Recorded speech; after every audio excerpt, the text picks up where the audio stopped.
اعوذ باللہ من الشیطان الرجیم بسم اللہ الرحمن الرحیم۔ اداریہ امیر المومنین حضرت خلیفۃ المسیح الخامس ایدہ اللہ تعالیٰ کے تازہ ارشاد کی روشنی میں ہر احمدی اپنے دائرے میں فلسطینیوں کے لیے آواز اٹھائے۔ روزنامہ الفضل انٹرنیشنل، ہفتہ 13 جنوری 2024۔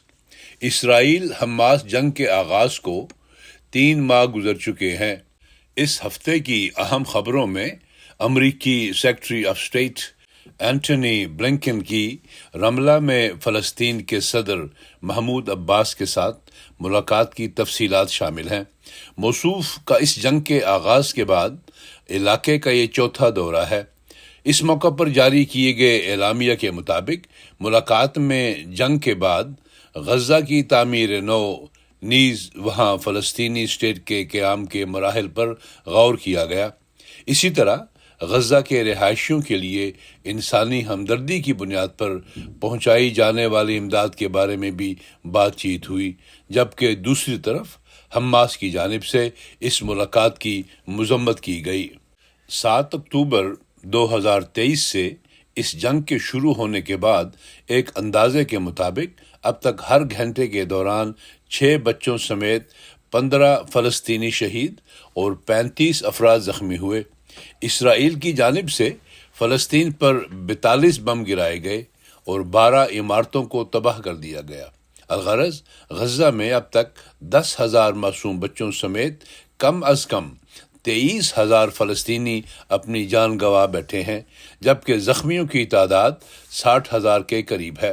جبکہ دوسری طرف اسرائیل میں 1100 سے کچھ زائد ہلاکتیں اور 9,000 کے قریب زخمی بتائے جاتے ہیں، جبکہ 130 اسرائیلی یرغمالی ابھی بھی حماس کے قبضے میں ہیں۔ اسی طرح 90 کے قریب صحافی، جن میں زیادہ تر فلسطینی تھے، اپنے فرائض منصبی ادا کرتے ہوئے لقمہ اجل بن گئے۔ اسرائیل ڈیفنس فورسز IDF کا یہ دعویٰ ہے کہ وہ اب تک 30,000 میں سے 9,000 حماس جنگجوؤں کو ہلاک کر چکی ہے۔ اس لحاظ سے ان کا ارادہ ہے کہ حماس کو جڑ سے ختم کرنے کے لیے کم از کم 1 سال تک اس جنگ کو جاری رکھا جائے۔ جنگ کے بعد غزہ کی انتظامی صورتحال سے متعلق امریکہ اپنے ارادوں کو واضح کر چکا ہے کہ وہاں حماس کے خاتمے کے بعد فلسطینی اتھارٹی PA کی حکومت ہو۔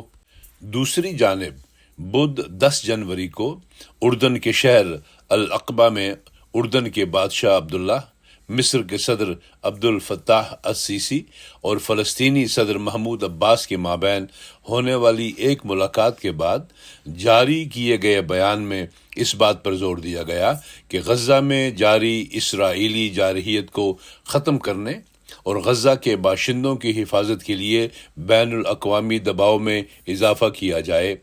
نیز اسرائیل کی جانب سے غزہ کو اسرائیل کے زیر تسلط مغربی کنارے سے الگ کرنے کے ارادے کی مذمت کی جائے۔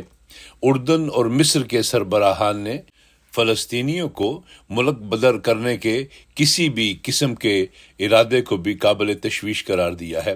عرب سربراہان نے اسرائیل کی جانب سے غزہ کے بعض حصوں پر قبضے کی مذمت کرتے ہوئے اس امر پر زور دیا کہ غزہ کے باشندوں کو ان کے گھروں میں واپس جانے کی اجازت دی جانی چاہیے۔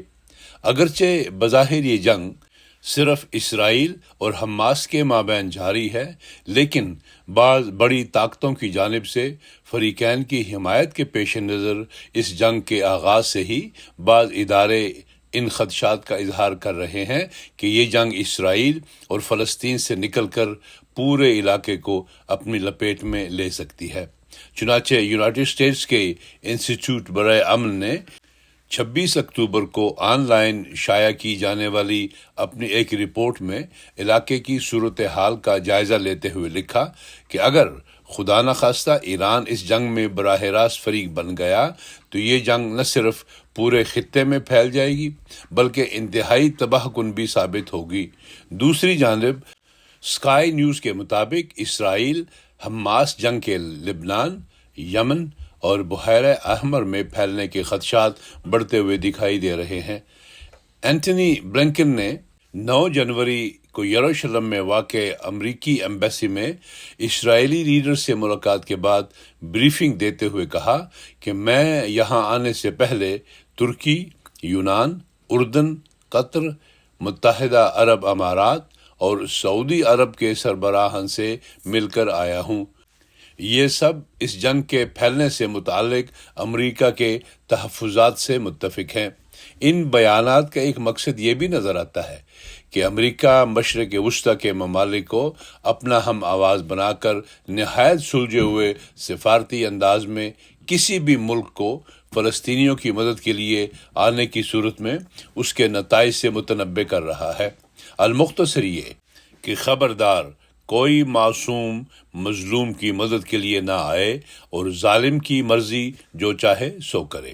بہرکیف امیر المومنین حضرت مرزا مسرور احمد خلیفۃ المسیح الخامس ایدہ اللہ تعالی بنصر عزیز نے اس جنگ کے پھیل جانے کے خدشات کے پیش نظر اپنے خطبہ جمعہ فرمودہ 5 جنوری 2024 میں فلسطین کے لیے دعا کی تحریک کرتے ہوئے انتہائی جامع اور مؤثر انداز میں اس سارے قضیے کے تمام زاویے واضح کرتے ہوئے فرمایا کہ اب یہ بھی کہا جانے لگ گیا ہے کہ ریجن میں بھی جنگ پھیلنے کا خطرہ ہے اور پھر عالمی جنگ بھی ہو سکتی ہے۔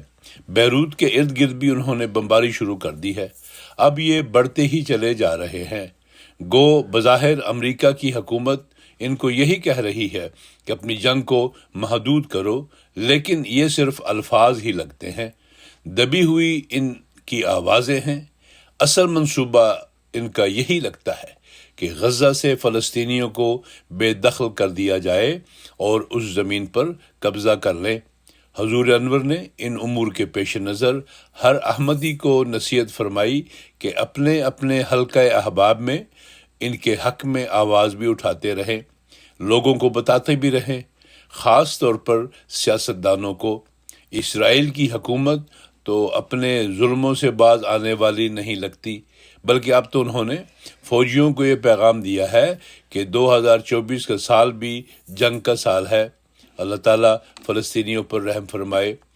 حضرت صلی اللہ علیہ وسلم کا ارشاد ہے کہ ایک مومن دوسرے مومن کے لیے عمارت کی مانند ہے، جس کا ایک حصہ دوسرے کو تقویت پہنچا رہا ہوتا ہے۔